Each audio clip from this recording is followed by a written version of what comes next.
Criminology is a study of criminal punishment, the management of offenders, and the broader systems of justice and rehabilitation. It examines how societies handle crime and punishment, focusing on prisons, probation, sentencing, and rehabilitation strategies. It's a field that blends law, psychology, of sociology, and criminology to understand not just how criminals are punished, but how the justice system can prevent future crimes and reintegrate offenders into society. Theories of punishment. At the core of criminology is the concept of punishment, and several theories explain why we punish individuals who commit crimes. These theories shape how the justice system operates. Retribution. This is the eye for an eye approach of punishing the offender because they deserve it. Based on the harm they cause, it's a way of balancing the scales of justice, where the focus is on moral wrongs and justice rather than social outcomes like deterrence. Deterrence. The idea here is that punishment serves as a warning. By punishing offenders, society hopes to deter others from committing similar crimes. Deterrence works under the assumption that people will avoid committing crimes if at the cost punishments are high enough. Rehabilitation. Rehabilitation focuses on changing on offenders' behavior so they can reintegrate into society. Instead of just punishing, the justice system seeks to reform individuals through education, therapy, job training, and other programs. The goal is to reduce the likelihood of reoffending and help offenders become productive members of society. Incapacitation.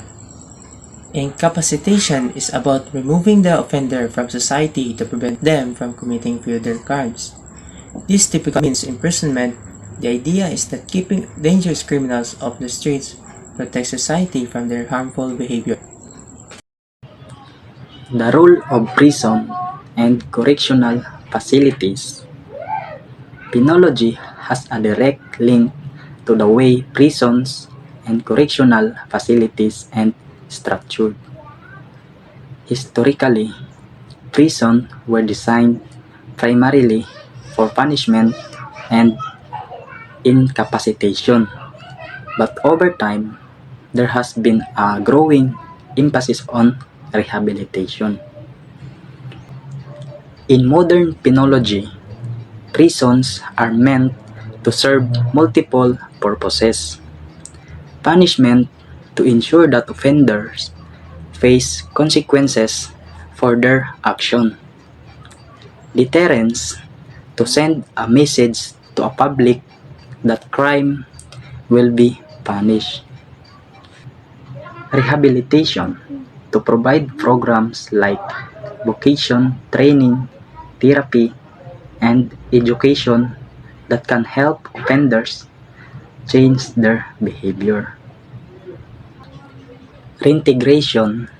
Many modern prisons offer reintegration programs such as halfway houses or parole that ease offenders back into society gradually and reduce the chances of recidivism. While the ideal is for prisoners that live reformed, that reality is the many prison systems are overcrowded and underfunded, which make rehabilitation challenging. Rehabilitation and reintegration. Rehabilitation is one of the key aspects of criminology that distinguishes modern correctional system from the earlier, more punitive approaches is based on the beliefs that most criminals can change if given the right support and resources.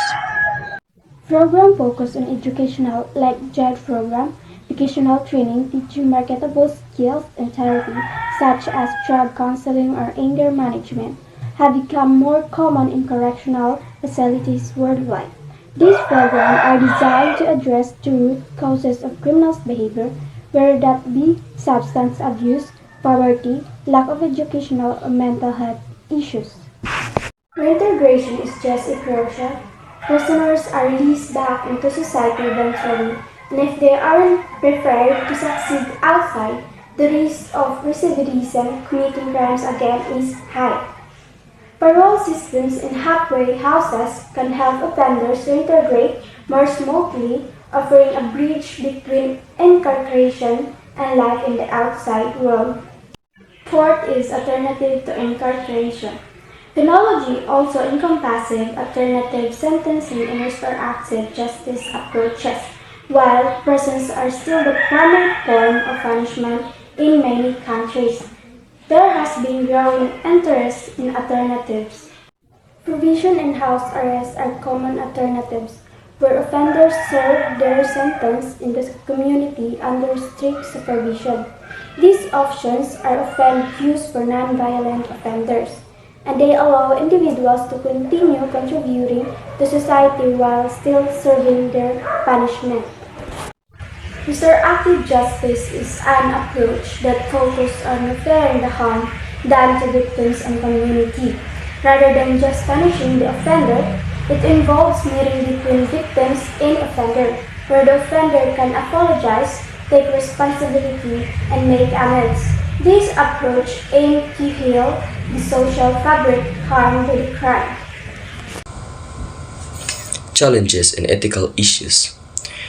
Despite the progress made in penology, many challenges remain. There are ongoing debates about the effectiveness of incarceration as a deterrent or rehabilitation tool. Critics argue that many persons are more focused on punishment and deterrence than rehabilitation, and that the system often fails to address the underlying causes of criminal behavior.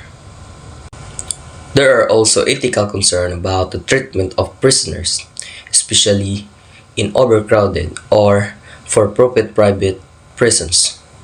Some argue that the prison industrial complex, where companies profit from incarceration, has led to policies that prioritize incarceration over rehabilitation. Additionally, issues of racial disparities and economic inequality in the justice system often come up in discussions of penology. For example, Black and Latino individuals are incarcerated at higher rates than white individuals, which raises questions about bias and fairness in the legal system. Conclusion: penology is a crucial field for understanding how societies manage crime and punishment. It examines not just how we punish offenders, but how we can prevent crime, rehabilitate criminals, and reintegrate them into society.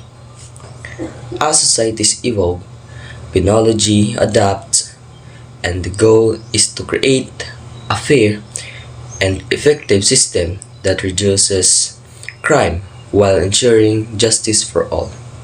Ultimately, penology is about balancing justice, fairness, and public safety.